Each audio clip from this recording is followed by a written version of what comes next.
오늘 제목은 무엇이냐면 인간의 전적 타락과 마음밭의 관계에 대해서 말씀을 좀 드리고자 합니다. 마음밭이라면 예수님께서 말씀하신 마음밭의 비유에서 몇 가지 밭이 나오죠. 길가밭, 그리고 이 가시밭, 그리고 돌밭, 그리고 옥토밭이 나오죠. 예수님께서는 사람의 마음, 사람의 기초 소양을 네 가지로 아주 간단하게 말씀을 하여 주셨습니다. 사람들은 이 마음밭의 비유를 이렇게 대하면서 여러 가지 해석과 여러 가지 생각들을 이렇게 이야기를 합니다. 이 강의의 주제가 인간의 전적 타락과 마음밭의 관계인데요. 이것을 다른 부제로 설명을 하면 인간의 본질상 진노에 자녀된 상태와 사람마다 각자 가지고 있는 고유한 각기 다른 마음밭의 관계에 대해서 이 시간 논하고자 합니다. 우리는 구원론의 강의를 통해서 거듭나기 이전의 모든 인간은 본질상 진노에 자녀된 상태에 있다는 사실을 배웠습니다. 모든 인간은 아담의 타락 이후의 모든 인간은 그 원죄를 물려받고 태어나게 됩니다. 그 원죄로 인해서 모든 사람은 하나님의 진노 아래 있게 되었습니다. 본질이 하나님의 진노의 마음 속에 있는 그 부패의 본질이 인간의 모든 정체가 하나님의 공의로우신 그 시선에서 보았을 때 진노를 받기에 합당한 상태라는 것이죠. 아담과 하와가 타락한 이후에 인간의 마음은 뿌리까지, 그 바탕까지 치명적으로 오염되었다는 말씀입니다. 인간은 근본 자체가 악하고 추해졌다는 의미이죠. 그러므로 성경은 인간의 마음으로부터 아주 궁극적인 선이 나올 수 없다고 가르쳐 주고 계십니다. 인간이 본질상 진노의 자녀가 되었다는 사실은 인간의 마음속 어디를 찾아보아도 하나님의 공의로우신 성품을 만족시켜 드릴 수 있을 만한 의로운 면모가 한 터럭만큼이라도 존재하고 있지 않다는 것을 의미합니다. 인간의 마음 속에는 오히려 지극히 어지신 하나님의 성품을 거슬러서 하나님을 격동케 하고 진노케 할 만한 악한 것들로 가득 차 있습니다. 이것이 성경의 고발입니다. 세상의 종교는 인간의 내면의 어딘가에는 반드시 의로운 것이 있으리라는 일종의 막연한 소망이자 믿음이기도 합니다. 세상의 종교는 인간 안에 무엇인가 선한 요소가 있다고 주장합니다. 열심히 마음의 돌을 닦고 수련에 정진하면 구원에 이르게 될 것이라고 믿는 것이 사람들이 만들어 놓은 종교의 핵심 내용입니다. 그러나 사람의 마음 안에서 궁극적인 의를 찾아보려는 모든 시도는 헛되고 무익하기만 합니다. 예수님께서는 사람의 마음 안에 악한 것들로만 가득하다고 말씀하셨습니다. 마가복음 7장 21절에서 23절 말씀을 제가 한번 읽어보겠습니다. 속에서 곧 사람의 마음에서 나오는 것은 악한 생각, 곧 음란과 도적질과 살인과 간음과 탐욕과 악독과 속임과 음탕과 흘기는 눈과 회방과 교만과 광패니 이 모든 악한 것이 다 속에서 나와서 사람을 더럽게 하느니라. 그 광패라는 말이 굉장히 좀 어려운 말인 것 같은데요. 광패라는 말 요즘 잘 쓰지 않는 말이죠. 영어로 보니까 foolishness. 그러니까 뭐예요? 아주 개선의 여지가 없는 어리석음이란 말이죠. 광패. foolishness. 광패니 이런 말씀입니다. 자, 예수님께서는 사람의 마음을 이렇게 표현하셨어요. 제가 다시 한번 읽어보겠습니다. 속에서, 그 사람의 마음에서 나오는 것은, 자, 잘 들어보세요. 이 속에서 나오는 게 뭔지. 악한 생각. 그 악한 생각이 무엇이냐, 그것을 더 구체적으로 말씀하셨는데, 곧 음란과 도적질과 살인과 간음과 탐욕과 악독과 속임과 음탕과 흘기는 눈과 회방과 교만과 광패니, 이 모든 것이 다 사람의 속에서 나와서 사람을 더럽게 하느니라, 이렇게 말씀하시는 것이죠. 사도 바울은 거듭나기 이전에 자신의 상태에 대해서 다음과 같이 묘사했습니다. 로마서 7장 18절 말씀인데요. 내 속, 곧 내 육신에 선한 것이 거하지 아니하는 줄을 아노니 원함은 내게 있으나 선을 행하는 것은 없노라. 사도 바울이 거듭나기 이전에 자신의 마음의 정체, 마음속에 들어있는 것이 무엇인지를 헤아려 봤더니 무엇이라고 이야기했습니까? 내 속, 곧 내 육신에 선한 것이 거하지 아니하는 줄을 안다 하였습니다. 바울은 거듭나기 이전에도 하나님의 모든 율법을 온전히 지키면서 살았던 사람입니다. 인간적인 면모에서 보았을 땐, 그리고 종교적인 면모에서 보았을 땐 이 사도 바울은 거듭나기 이전에 사울이었겠죠. 이 사울은 흠이 없는 사람이었습니다. 빌립보서 3장 4절에서 6절 말씀을 제가 읽어보겠습니다. 그러나 나도 육체를 신뢰할 만하니 만일 누구든지 다른 이가 육체를 신뢰할 것이 있는 줄로 생각하면 나는 더욱 그러하리니, 내가 8일 만에 할례를 받고 이스라엘의 족속이요 베냐민의 지파요 히브리인 중에 히브리인이요 율법으로는 바리새인이요 열심으로는 교회를 핍박하고 율법의 의로는 흠이 없는 자로라. 이게 거듭나기 이전의 바울의 모습이었습니다. 적어도 사람들에게 드러나는 바울의 모습이었던 것이죠. 그러나 그럼에도 불구하고 바울은 자신에게서 나오는 것에는 선한 것이 전혀 없었다고 고백했던 것입니다. 다시 말하면 자신은 전적으로 부패한 상태에 있었다고 고백한 것입니다. 인간은 전적으로 타락했습니다. 거듭나기 이전의 모든 인간은 마귀의 종이요 죄의 노예일 뿐입니다. 에베소서 2장 1절 말씀을 제가 읽어보겠습니다. 너희의 허물과 죄로 죽었던 너희를 살리셨도다. 자, 사도 바울이 에베소 교인들에게 성령의 감동으로 편지를 썼습니다. 지금은 거듭난 에베소 성도들에게 이렇게 고백했던 것입니다. 너희의 허물과 죄로 죽었던 너희를 살리셨도다. 지금은 거듭난 이 에베소 성도들에게.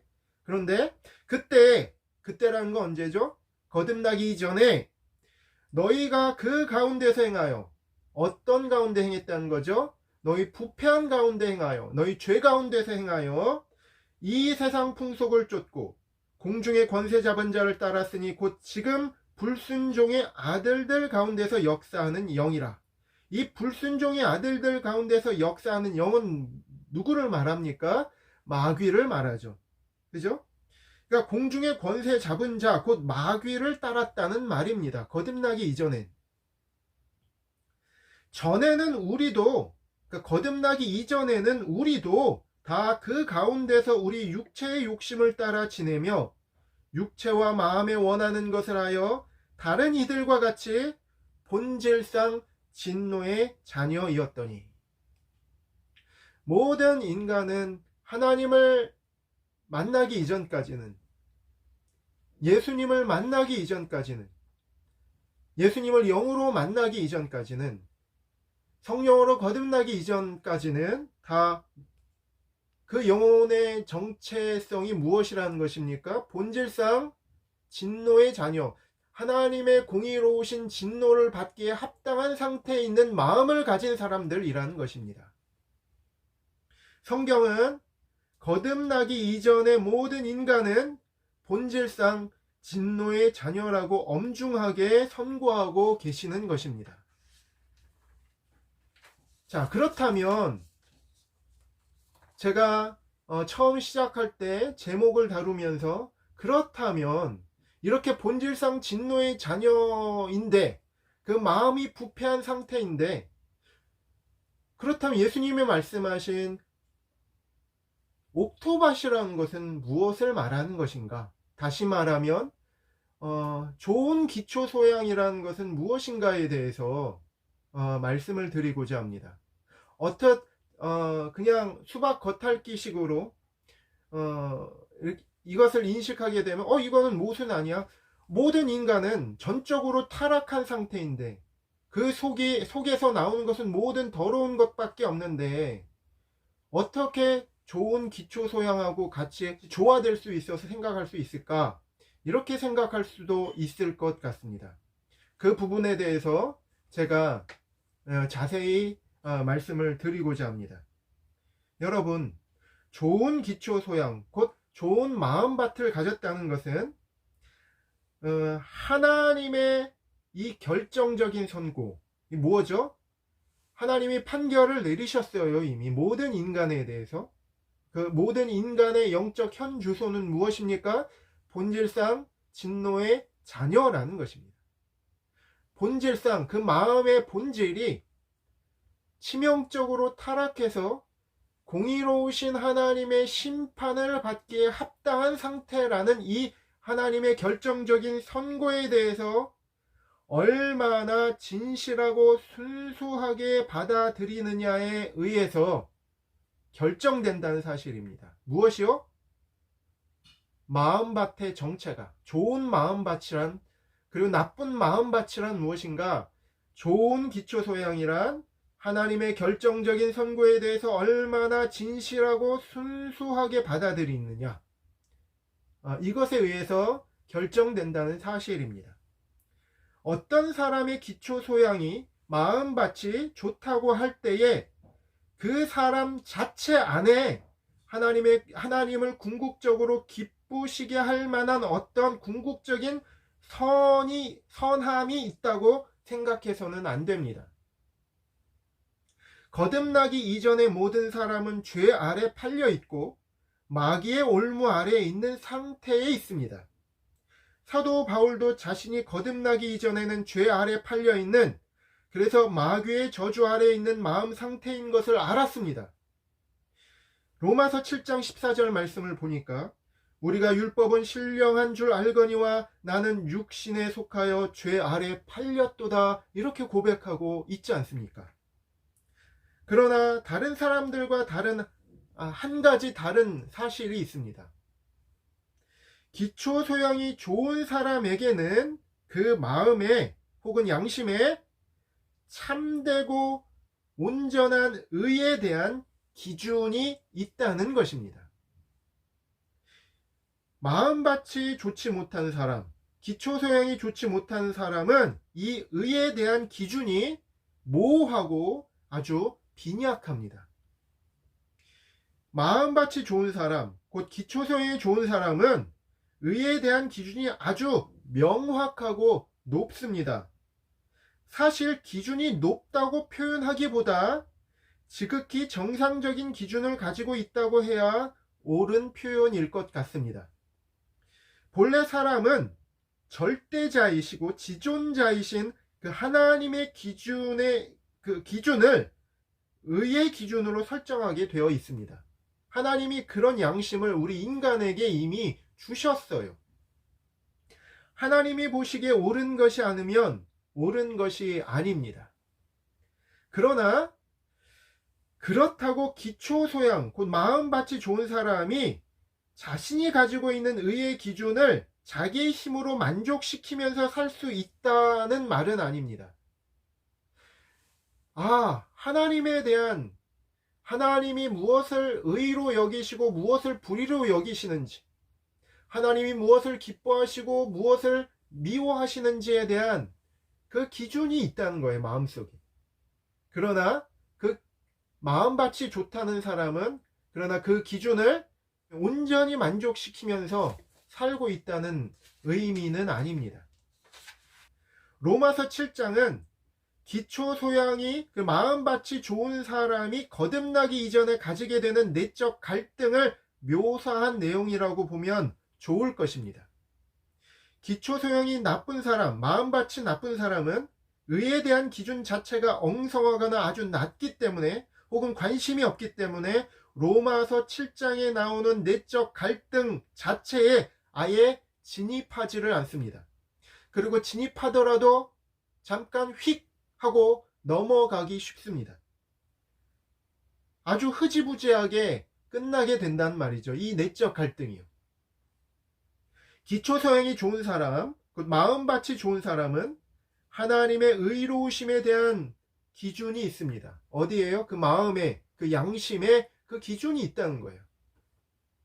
그러나 그 의에 도달하지 못하는 자신을 명확히 보는 사람이기도 합니다. 이것이 중요합니다. 이 사람은 하나님의 은혜가 없으면 참으로 자신은 비참한 상태에 있다는 사실을 알게 됩니다. 이 사람은요, 의에 대한 기준이 있어요. 하나님이 심어주신, 하나님은 참으로 공의로우시고 의로우시고 거룩하시다는 그 기준이 있고 그 마음에 감각들이 있어요. 그러나 이 하나님의 의에 도저히 도달할 수 없는 자신의 모습을 명확하게 보는 사람이기도 한 것입니다. 이 사람은 하나님의 은혜가 없으면 참으로 자신은 비참한 상태에 있다는 사실을 알게 됩니다. 이 마음밭이 좋은 사람, 이 사람이 바라는 의에 대한 기준은 상대적인 것도 아니요, 인간적인 수준에서 만족할 만한 의도 아닙니다. 이런 인간적인 의로는 결코 하나님을 기쁘시게 하거나 만족시켜 드릴 수 없다는 사실을 압니다.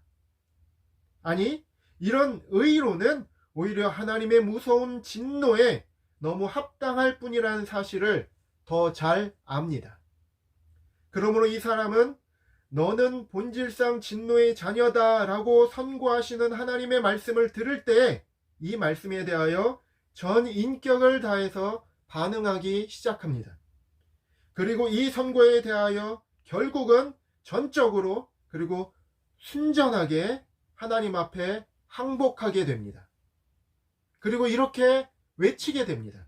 오 주님, 내가 가진 의는 더러운 누더기요 걸레 조각에 불과합니다. 나에게는 주님을 기쁘시게 할 만한 의가 전혀 없습니다.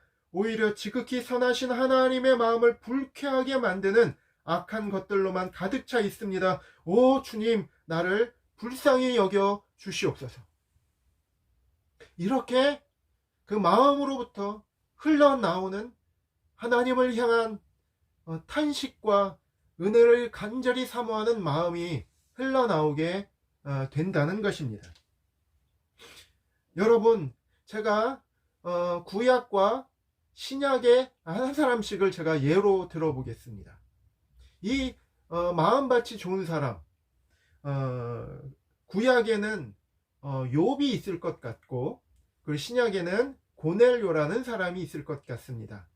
이 사람들이 어떤 의미에서 마음밭이 좋은 사람인지에 대해서 제가 성경을 제시하면서 한번 밝혀보려고 합니다.